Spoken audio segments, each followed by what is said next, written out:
Assalamualaikum warahmatullahi wabarakatuh. Alhamdulillah wassalatu wassalamu ala Rasulillah wa ala alihi wa sahbihi wa mawala amma ba'd. Segala puji bagi Allah atas karunia-Nya kepada kita semua sehingga kita dapat menunaikan suatu ibadah apapun ibadahnya. Tiada kebahagiaan kecuali hanya kita memampukan diri untuk beribadah kepada. Selawat beriring salam senantiasa kita curahkan kepada junjungan Nabi kita Muhammad sallallahu alaihi wasallam. Alhamdulillah pada kesempatan kali ini kita ingin bercerita tentang masalah butuhnya kita seorang sahabat.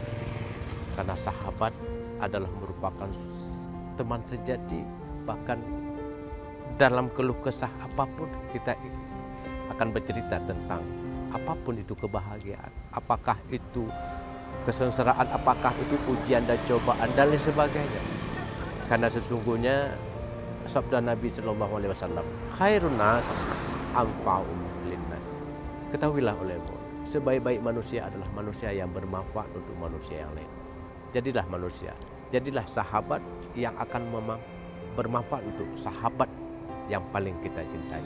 Karena sesungguhnya sahabat itu bisa mengantarkan kebahagiaan dunia, bahkan bisa menolong kita nanti di akhirat kelak. Karena sahabat itu adalah selalu mengajak dalam kebaikan kepada Allah Subhanahu wa Ta'ala. Sahabat adalah mengantarkan kita untuk menuju ridha Allah Subhanahu wa Ta'ala. Itulah sahabat yang sejati. Mudah-mudahan kita semua akan menjadi sahabat untuk sahabat-sahabat kita yang lainnya. InsyaAllah kita bertemu lagi bercerita tentang masalah yang lainnya. Salam Ustadz Aceh 651. Wassalamualaikum warahmatullahi wabarakatuh.